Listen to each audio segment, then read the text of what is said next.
Countdown is all about the World Cup. Hundreds of thousands of fans and visitors are headed to Kansas City for the start of the tournament, and Oklahoma City police are lending a helping hand. Officials say they're going to be providing vital mutual aid and security support throughout the games there. OKCPD officers will be working alongside local, state, and federal partners at Arrowhead Stadium to ensure a safe environment for soccer fans around the globe.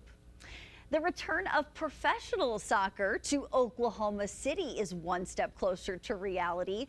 Few people understand the impact of the Energy Football Club better than Mark Howard, who played on the world stage. Fox 25's Rob Hagan caught up with the former pro who's developing the next generation of Oklahoma soccer talent. He joins us now with more. Hey, Rob. Hey, Wendy. Now, the former Manchester United player spent years in the Oklahoma soccer scene as a player and a coach. He shares why the return of the pro soccer franchise could be a major boost for fans, young players, and the future of soccer right here in Oklahoma. Not the tricks or the thrill of scoring the winning goal that draws these kids to the soccer field. It's the chance to be a part of something greater, and Mark Howard is a big part of that. It was the club that brought me to Oklahoma City, so I'll always have a bit of a place in my heart. The former Manchester United midfield defender came to Oklahoma in 2014 to play for the Oklahoma City Energy Football Club. He never left. As a coach, is it annoying to hear soccer? No. If you would have asked me 12 years ago, I would have said yeah.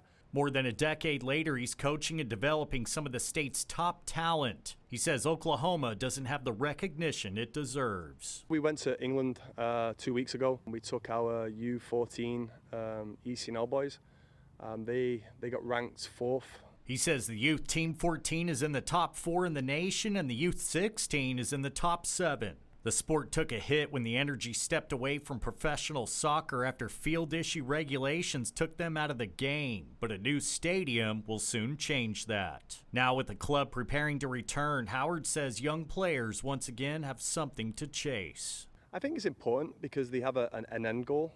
If you speak to a lot of the players within the club, the dream is to play for a professional club. Interest in the sport is exploding. Howard says 2,000 players showed up for recent tryouts. It was insane. I think for the last 3 years we broke each record each year, so it just keeps getting bigger and bigger. The timing couldn't be better. The World Cup's coming to the U.S., and Howard believes Oklahoma is ready for professional soccer's return. So I think you're going to see a big rise in the popularity in soccer in the U.S. just by hosting it.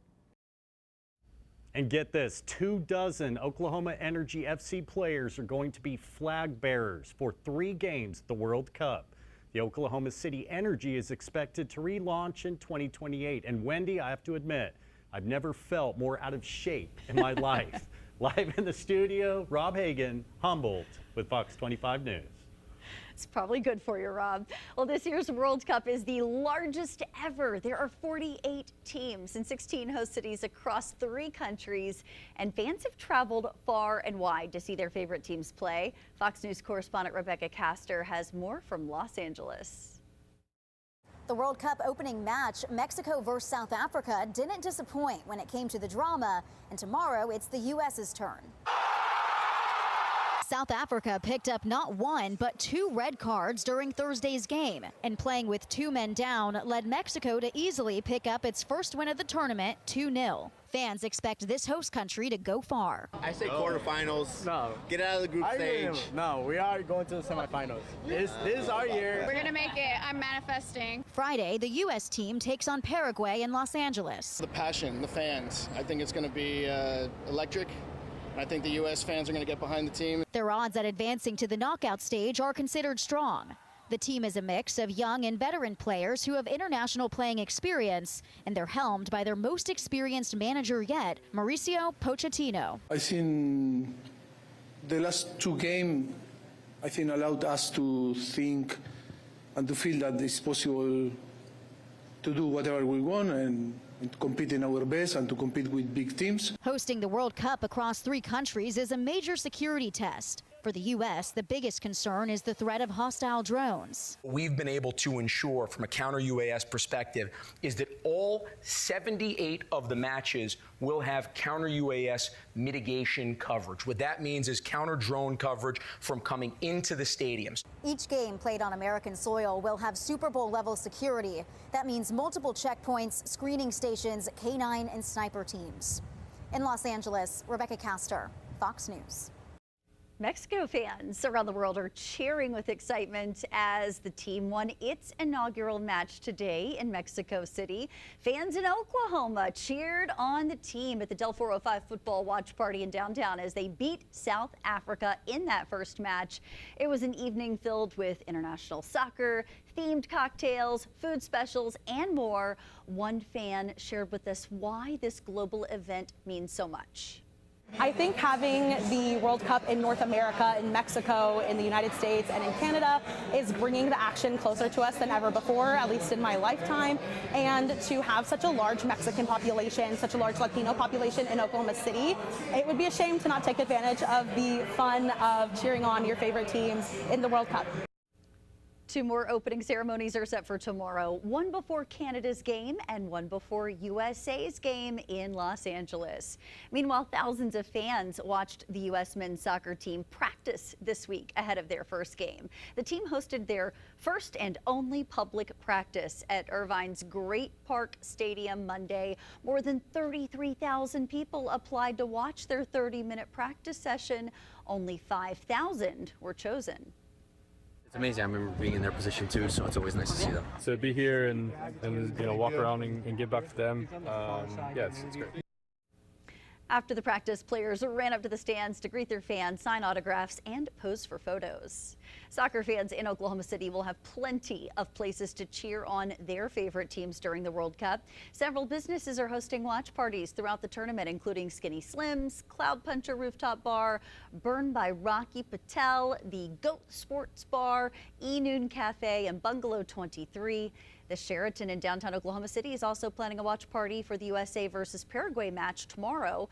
Many locations plan to host events throughout the tournament. Dallas is now getting in the World Cup mood. Their stadium getting some finishing touches before their first match. The stadium is set to host the first North Texas World Cup match between the Netherlands and Japan this Sunday. It'll be hosting 9 World Cup games in total, the most of any single venue during the tournament. All stadiums at this World Cup have the grow lights, particularly all the dome stadiums. The difference we have here in Dallas is everywhere else has them on wheels. The stadium here decided they wanted to mount them in the roof and effectively bring them down so that we could work underneath them effectively without having to wheel them in and out, which makes our life a lot easier. During the event, players will use the same tunnels the Cowboys used to get to the field. Crews are putting up glass walls so premium ticket holders will be able to see the players but likely not be able to interact with them. One of the latest World Cup collectibles can be worn on your wrist. Fan bands are available for free in each of the 11 U.S. host cities. Bank of America is providing bands and the charms to go with them at fan fests, match sites, and other locations. Every host city will have unique charms dedicated to that location and the matches being played there. There's over 142 unique charms, and unless you're traveling across 11 host cities, you're probably not going to run into all 142 in one fell swoop because, like we said, we really designed the charm so that only the fans that experience specific matches in specific host cities are going to experience some of the ones unique to that match in that host city. More than 11 million beads and almost 2 million bands will be circulated. Bank of America's other initiatives include teaming up with FIFA and VetTix to provide veterans and first responders with free tickets to some matches. Border crossings are now seeing a surge of soccer fans headed to the World Cup. Travelers have been heading down to Mexico from San Diego for more than a week now, and more are on the way. Cross Border Express, or CBX, connects travelers from San Diego to the Tijuana airport. They have flights to all 3 cities in Mexico hosting the World Cup games. Over 1,700 flights to Guadalajara throughout June and July during the World Cup months, 2,000 flights to Mexico City, and about 500 to Monterrey. And it's in average 40% cheaper to fly into Tijuana and cross the border and drive up to LA than flying directly into LAX from anywhere in Mexico.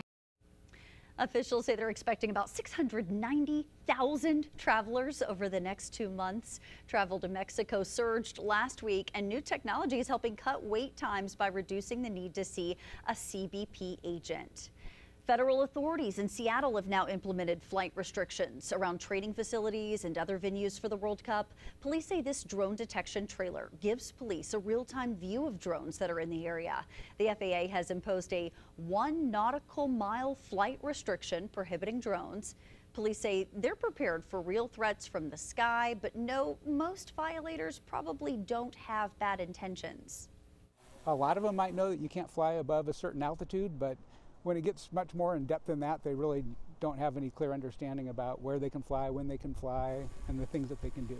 We might get their information from them and then pass that on to the FAA so they can do a little more education. Local police pulling in overtime hours and getting help from other agencies during the World Cup events. And that was your big story breakdown tonight. With the World Cup officially underway, remember all the action's going to be right here, only on Fox 25. We're still going to have all your local news and weather as well. So if there's a game happening during our local normal news times, you can find us on KOCB or on our YouTube channel. We're also going to have our late edition shows after most of the matchups.